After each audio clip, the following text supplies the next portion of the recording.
dulu istilah-istilahnya di kurikulum Merdeka, supaya ketika kita membaca sumber-sumber tentang kurikulum Merdeka ada gambaran untuk kita bisa memahami lebih lanjut. Nah, contoh saya ulang ya, karena beradik. Di dalam kurikulum Merdeka ada istilah namanya CP. CP itu adalah capaian pembelajaran. Kemudian ada istilah TP. TP itu tujuan pembelajaran. Kemudian ada istilah ATP. Apa itu? Alur tujuan pembelajaran. Kemudian ada istilah KKTP. Kalau di kurikulum 13 itu KKTP sama dengan KKM. Ya, apa itu KKM? Kalau kalian mungkin pernah mengajar sebelum di sini. KKM itu kriteria ketuntasan minimal. Tetapi kalau KKTP bukan ketuntasan, ketercapaian, kriteria ketercapaian tujuan pembelajaran. Nanti kita akan lebih jauh memahami tentang kriteria itu, karena nanti insya Allah bulan 1 saya akan melakukan pembinaan di semua wilayah kepenguasaan saya, tapi mungkin saya akan ini satu-satu. Karena kalau saya kumpul di satu madrasah, tentu memerlukan lagi biaya. Jadi nanti saya ambil, karena itu tugas saya untuk memberikan pemahaman. Jadi istilah KKTP itu kriteria ketuntasan ketercapaian tujuan pembelajaran ada di kurikulum Merdeka. Kemudian ada namanya MA dan MP. Apa itu MA, MP? MA itu modul ajar. MP itu modul proyek. Jadi di kurikulum Merdeka itu ada dua. Ada modul ajar, ada modul proyek. Nah, sekarang kita berbicara tentang istilah yang ada lagi di kurikulum Merdeka. Jadi di kurikulum Merdeka itu ada yang disebut dengan pembelajaran intrakurikuler. Ada yang disebut dengan pembelajaran kokurikuler. Ada pembelajaran ekstrakurikuler. Ini ketiga jenis atau bentuk pembelajaran harus kita tahu bedakan, harus kita pahami. Kapan intrakurikuler, kapan kokurikuler, kapan ekstrakurikuler. Nah, intrakurikuler adalah pembelajaran yang berada pada jam belajar. Berada di dalam kelas, boleh juga di luar kelas, tetapi dia masih dalam tahap jam belajar peserta didik. Itu intrakurikuler. Terus di intrakurikuler apa yang diajarkan? Intrakurikuler itu yang kita ajarkan adalah materi. Materi apa? Materi pelajaran. Matematika, PAI, bahasa Arab kalau di madrasah. Nah, itu yang diajarkan.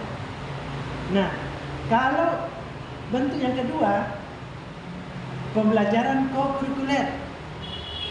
Pembelajaran kokurikuler dia bisa pada jam pembelajaran, tetapi bukan materi pembelajaran yang diajarkan.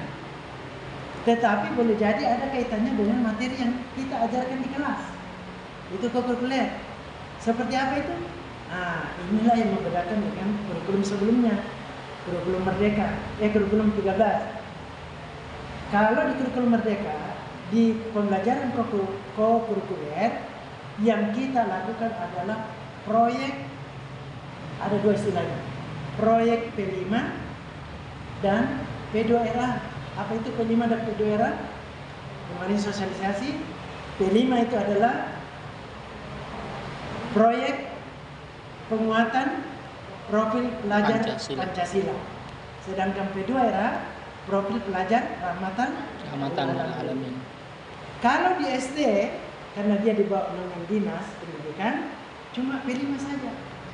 Begitu juga PAUD. Nah, nanti itu ada pengawas tersendiri karena di bawahnya. Makanya saya itu meskipun saya tahu dia binaan Muhammadiyah, tidak bisa saya ke sana karena PAUD itu berada di bawah naungan dinas. Tapi kalau ibu yang ke sini, ya, oke. Tapi kalau saya ke sana nanti marah orang dinas. Kenapa kau masuk rumahnya orang? Nah, karena tugas saya itu di madrasah.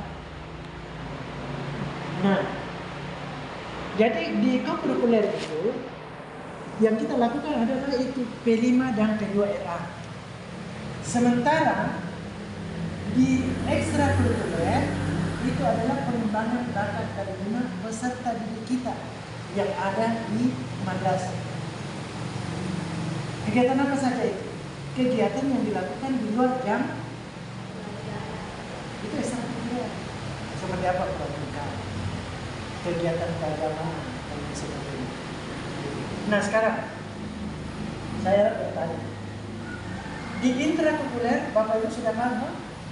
Ya minimal diingatin ya, yang disegarkan kan? Di intrakurikuler itu apa acuan kita di dalam proses pembelajaran tersebut? Apa acuan kita? Acuan kita itu adalah CP.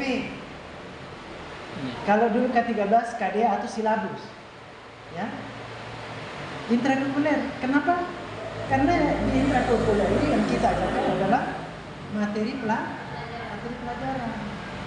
Makanya acuan kita adalah CP. Nah, kalau di kokurikuler acuan kita bukan di CP. Tetapi itu tadi panduan P5 dan P2RA. Ada saya kasih materinya toh? Kalau enggak nanti saya kirim kembali lagi di kepala madrasahnya baru dikasih. Iya Pak. Itu panduan bisa juga di-download. Nah, sekarang kita kembali naik yang di awal tadi saya katakan.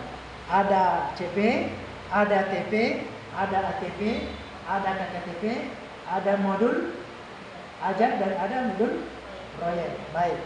Nah sekarang CP tadi pengetahuan kita bahwa siapa yang buat, apakah guru atau pemerintah. Kita disiapkan toh. Nah tugas kita apa?